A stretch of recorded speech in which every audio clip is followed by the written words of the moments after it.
স্বাগতম জনাইছোঁ আপোনালোক সকলোলৈকে আৰু লৈ যাব বিচাৰিছোঁ মেজিৰ ঘৰলৈকে য'ত আমাৰ নেকি খানা পাতিছে পাৰ্টি বনাইছে মাংস তো বেছি দূৰ নহয় ঘৰৰ পৰা তো চাইকেলটোকে লৈ আহিছোঁ চাওক দেখাম বাৰু কি আছে কি নাই মোৰ হাতত অলপ দেৰি হ'ল এইপিনে দেখিছোঁ আহি পূৰা মাংস পূৰা ৰেডি মানে মাংস কাটি কুটি ৰেডি কুটি কাটি ৰেডি চব এতিয়া ফিটিং হৈ আছে ভোগালী বিহু ভোগৰ বিহু ইয়াতে কোনো ধৰণৰ অভাৱ অনুভৱ নকৰাকৈ সমূহ ৰাইজে খাব লাগে অসমীয়া সকলোৱে মিলা প্ৰীতিৰে খাব লাগে এসাঁজ সেইটোৱে উদ্দেশ্য আৰু এইপিনে দেখিছে মাংস সিজি আছে আমাৰ ভাজা হৈছে অলৰেডি মাংস সিজি আছে মানে ভাজিছে আৰু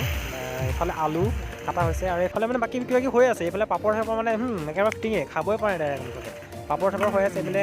খাওঁ লাগিছে যদি এপিচ খাব পাৰে আমিতো খাইছোঁ মনে হ'লেও চুৰ কৰিব ভিডিঅ'টো ইমান মই লাইভ কৰিব নোৱাৰিলোঁ কিন্তু হ'লেও কেইটামান শ্বৰ্ট দেখুৱাইছোঁ আৰু ইয়াতে ভোগালী বিহু ক'লে সেয়াই আৰু সকলোৰে উদ্দেশ্য মিলা প্ৰীতিৰে যাতে এসাঁজ খায় বছৰটো মূৰত এবাৰে আহিব ন আৰু এতিয়াতো কোনো ধৰণৰ কাৰো অভাৱ নাই গতিকে অভাৱ নোখোৱাকৈ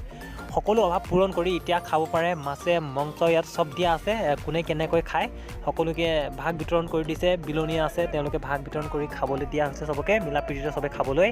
আৰম্ভ কৰিছে খাওঁতে মানে ফাইনেলি ৰাতিয়ে হৈ গ'ল মানে আন্ধাৰ হৈ গ'ল পূৰা সম্পূৰ্ণ আন্ধাৰ হৈ গ'ল তেতিয়া হ'লেও আৰু লাইট চাইট আছে যেতিয়া মিলা প্ৰীতিকৈ এনেকৈ খাই আছোঁ আৰু দেখা দেখি কণা মোনাকৈ খাই আছোঁ আৰু অলপ বহি লওঁ ময়ো অলপ বহি লওঁ বহি কৰি ময়ো অলপ দবাই লওঁ চবেই খাইছে যেতিয়া মই কিমাননো আৰু কেমেৰাটো ঘূৰাই থাকিম অলপ দবাই লওঁ ময়ো নহ'লে মোৰ লছ হৈ যাব লছ মানে বাম্পাৰ হেভি লছ হৈ যাব বহুত লছ হৈ যাব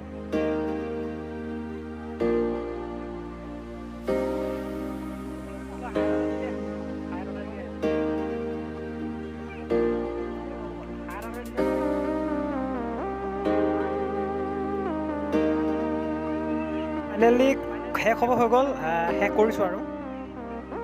কালিতো ৰাতিপুৱা ডাঙৰ মেজি জ্বলাম পুৱা কি কয় শেষ ল'ম গৰম সোমোৱাম মনৰ মাজত বুকুৰ মাজত মানে বছৰটোৰ কাৰণে গৰম সোমোৱাম কিন্তু তাৰ আগতে এতিয়া অলপ সৰু মেজি এটা পুৱাই লওঁ কাৰণ এতিয়াতো বহুত ঠাণ্ডা ন কুঁৱলী পৰিছে মূৰৰ ওপৰত চুলিৰ ওপৰত মানে গোটেই আৰু কুঁৱলী গুটি তো পুনৰবাৰ জুইৰ ওচৰৰ পৰাই সকলোলৈকে ভোগালী বিহুৰ শুভেচ্ছা জ্ঞাপন কৰিছোঁ আন্তৰিকতাৰে আৰু এতিয়া সকলোৱে ৰাতিটো এনজয় কৰক আৰু ৰাতিপুৱা সোনকালে মেজি জ্বলাবলৈ হেৰি কৰক যদি ভিডিঅ'টো ভাল লাগিল লাইক কৰিব কমেণ্ট কৰিব শ্বেয়াৰ কৰিব আৰু যদি আপোনাৰ চেনেলত নতুন আহিছে চেনেলটো ছাবস্ক্ৰাইব কৰিবলৈ কেতিয়াও নাপাহৰিব থেংক ইউ